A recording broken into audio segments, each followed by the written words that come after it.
probably shouldn't make the video because I'm overcome by self-doubt. But too bad I'm going to make the video. Ladies and gentlemen, one of the most important things you need to do in your life, and me too, is we have to find our lane and stay in the lane. Now, a lot of times we don't know what the lane is. We see through a glass darkly, and then over time we see through the glass clearly, but it takes a while. You got to search for it. When you find your lane, you can't do it unless you have a strong identity, unless you have a strong articulation of your identity and the language to express this to yourself and to others. And once you find your lane, what you'll discover, one of the benefits of finding your lane, you're less whiny, you're more humble, you're more hardworking toward your goal. Arnold Schwarzenegger was a huge influence in my life. I mean, you got to remember, well, you may not remember this, you may be too young. In the 70s, when I was working out, well, I still do, but, I'm not a teenage bodybuilder now. It's a different deal. But when I was a bodybuilder in the 70s, bodybuilders were ridiculed, stigmatized. And you couldn't do that to Arnold. Just the sheer power of his will and his personality. He overcame that, and he really blazed a trail for everyone else in bodybuilding. And so he has, he's now in his mid-late 70s, and he's got a book, about being useful, which is really a variation of find your lane, stay in your lane. And he's become a lot more humble over the years, but he's always been a good guy. My brother worked for a spa cuisine restaurant in the 90s in Maui, and he did some catering business with Arnold, and he said he was a very funny, gracious person, and that was back in the 90s. So I just wanted to share that with you. So what about my lane? Well, let me give you a story to explain my lane. 1989, I'm 27 years old. I got hired at this university in the California desert. I was a new hire, and there was a potluck picnic at the park for the English department, and everyone had to bring a meal. Everyone had to present a dish. Well, I could never cook. I grew up eating tuna sandwiches, protein shakes, and Cheerios. That was it. Now, my mom knew I couldn't cook, so before I took this job in the California desert when I left the Bay Area, my mother got me a slow cooker. But I just kept the slow cooker in its box. I wasn't going to use it because I just made tuna sandwiches and protein shakes. But, I had to bring a meal to this potluck thing, and got to realize this is 1989. There's no internet. There's no YouTube. I can't look at some gourmet chef prepare a meal on YouTube. I got nothing. I came up with this. I didn't even come up with this idea. I think my ex-girlfriend I don't know why. There was a period of about 6 months where my ex-girlfriend and I, we still talked with friendly conversations on the phone. She had moved back to the Bay Area. And then we realized you can't be friends. Forget about it. But for a while we were talking, and she goes, "You should bring curried lentils since your mother gave you a slow cooker." Okay, so I can buy lentils, and I didn't like the way these lentils looked. They looked like green little beetles.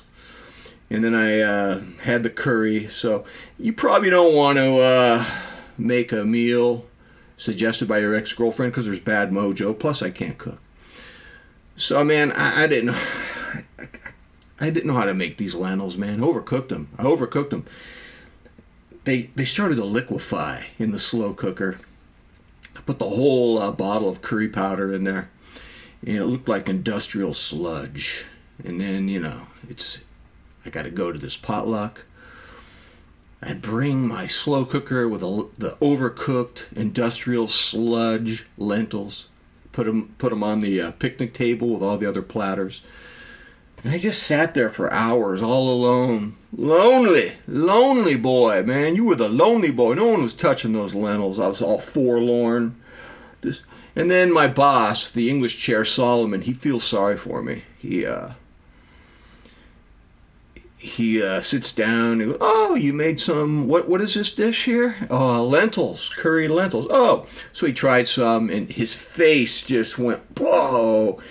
And I thought I was going to get fired, man. I thought I was going to get fired. The good news is Solomon had a sense of humor, and he just looked at me and said, "You will never bring food to a potluck again." And he teased me about that for the next 7 years. I worked in the desert for 7 years, and he teased me about that. Thank God he had a sense of humor. I thought I'd lose my job. What happened was I was never allowed to bring food to an event again. My role was to bring giant heavy bags of ice. I was a big dude, I was a bodybuilder, and one of my friends in the desert was a former student, Mike Carey. He was a Navy SEAL, and he had a truck, and we used to work out in the university gym together, and he would let me borrow his truck, and I would bring ice to parties. I was the Iceman. It was my lane, and I stayed in my lane, and I was useful, and people accepted me. So here I am now. I'm 62 years old, and I like to make YouTube videos because I'm essentially an essay writer, and people connect with video essays more than they do with written essays in this age of social media platforms, in my experience. And I want to be useful. I want to connect with people as an essay writer. And to be more focused than that, I've developed a watch obsession, addiction, and it's brought me to the retro watch diver guy. I am the retro watch diver guy. That's my lane. As the retro watch diver guy, I only wear diver watches with unidirectional bezels, good lume. They tend to have mechanical movements.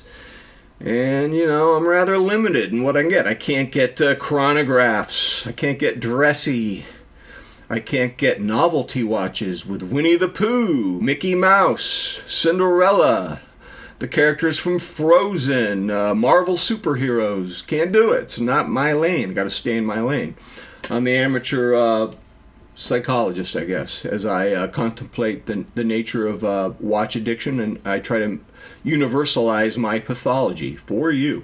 Now, one thing I want to tell you, man, I didn't assign myself this job of being the retro watch diver guy. It's not like I sat around and assigned it or got an assignment like in 1979 when my manager at Taco Bell had me wash the toilets. This was something that just evolved over time. Being a watch retro diver guy is not a life plan. It was never an aspiration of mine. It just grew organically and spontaneously. In the beginning of my watch journey, God, I hate to say that. In the beginning of my watch journey, I saw through a glass darkly. I didn't know where I was going. And boy, that glass was dark. I remember I had 65 TV brand watches. And I got rid of them, man. Sold them, man. Took a haircut, sold them. But I saw through a glass darkly. I didn't know that I was going to become the watch retro diver guy. It was organic. It was spontaneous. In life, we often don't choose where we go as we go into a lane and stay in our lane. It just happens organically. I'll give you an example. I'm a very bald person. I look okay bald. I'm not in despair over being bald. And my daughters, I have 13-year-old twins, they're looking at old photographs of me when I had lots of hair. And they said something that surprised me. They said, "Dad, you look better bald." And I'm thinking, yeah, because I probably grew in to being bald. It happened organically over time. I kind of grew into my role as the bald dude. And I suspect if someone saw Michael Jordan bald on TV, oh, I got to be like Michael Jordan, and they shave their head, it's not the same when you contrive a certain look. It's just when it happens organically. And the other thing I wanted to say, I didn't know I was going to be the watch retro diver guy. Like I said, in the beginning, I saw through a glass darkly. I love that line. Saw through a glass darkly. Now I see it clear. This is what I am. And some of you may have some counter arguments about this. Some of you are saying, well, McMahon, you're too limited. You're going to paint yourself into a corner. And I just want to share something with you. I'm glad I painted myself into a corner. I'm glad I have limitations. Let me explain to you. I have a theory. I call it buffet syndrome. Have you ever been to the buffet? Man, in buffet syndrome, there are no restrictions. You don't paint yourself in the corner. You actually have unlimited choices of what to eat. And I don't go to buffets anymore. I despise buffets for the same reason I can't have a watch buffet of all these different categories of watches. When I go to a buffet, I'm overwhelmed by all the choices, and I want to eat everything. I want to try everything out. And what happens is I can't, because there's just too much food and there's too many choices. And then I suffer this contradiction that brings me into a state of anguish and despair at the buffet, this buffet syndrome. What happens is, on one hand, I'm super full. I'm bloated and full, and I feel like I'm going to die. On the other hand, I feel deprived. I feel impoverished, as if I omitted something. I was deprived. There was something I didn't try the fried oysters with the Tabasco. Oh, poor me. I tried 14 types of pancakes, couldn't get to the French toast. Now I'm deprived. I hate buffet syndrome, and I feel that that would happen with me with watches. I remember I used to buy these beautiful giant field watches, Pilot, I guess they're field land watches, and I wanted every color. And if there was another color that newly available, I wanted that one too. And then I felt overwhelmed by having all these variations of the same watch on one hand, but now I'm missing the other color on the other. It's buffet syndrome. I can't stand buffet syndrome. So that's one reason why I painted myself into the corner as the watch retro guy. That's my lane. I'm staying in my lane. All right, let me give you another reason why I'm staying in my lane as the watch retro diver guy. I call it the Maserati fuel principle.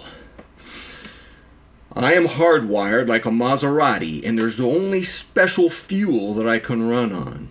I can't be in all this different fuel. It's got to be very hyper-focused. If I'm not hyper-focused with these retro diver watches, usually on Tropic or waffle straps, then my Maserati breaks down, man. I start sputtering, or I start careening off the road, and I go off a cliff.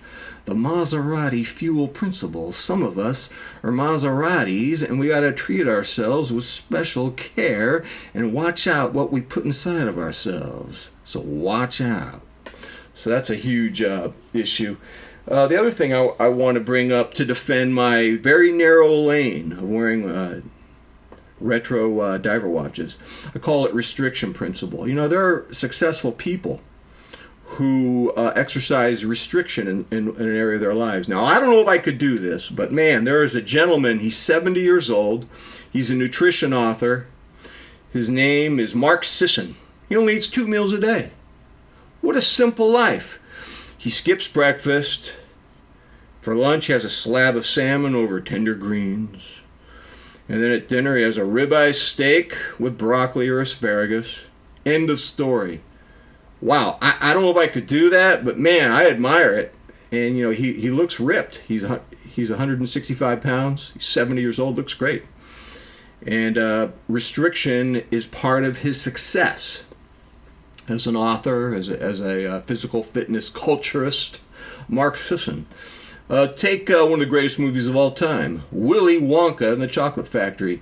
Did one of the spoiled, self-indulgent brats get the keys to the business after Willy Wonka retired? Of course not. They were all, stuffed in chocolate pumps or falling down chutes, falling down trapdoors.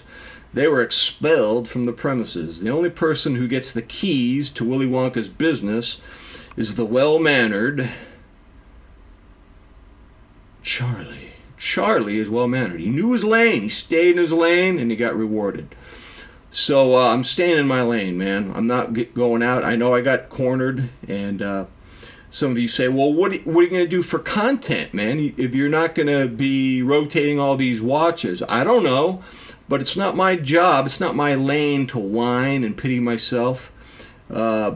I don't think we make video essays for some sort of self-glory or vanity. And God knows vanity finds its way into a lot of our endeavors in life. Vanity's disgusting. None of our motives are pure. But to me, it goes back to what Arnold said. You got to be useful. I mean, I will make video essays as long as they're useful. The algorithms don't lie. If 12 people look at a post or a video or something, then you know you're not relevant, you're not useful, you got to get out of the game. And don't feel sorry for yourself. It's the human condition to always strive to be useful. And if being useful makes you relevant, good. If you're just engaged in some sort of vanity project, you know, I don't go on TikTok. My understanding is it's a lot of teenage histrionics, people being very dramatic and screaming and getting lots of subs and followers. But my impression is that these people are going to flame out really quickly. What they're doing is confectionery. It's not really of any meaning at all. They're just latching on to fads.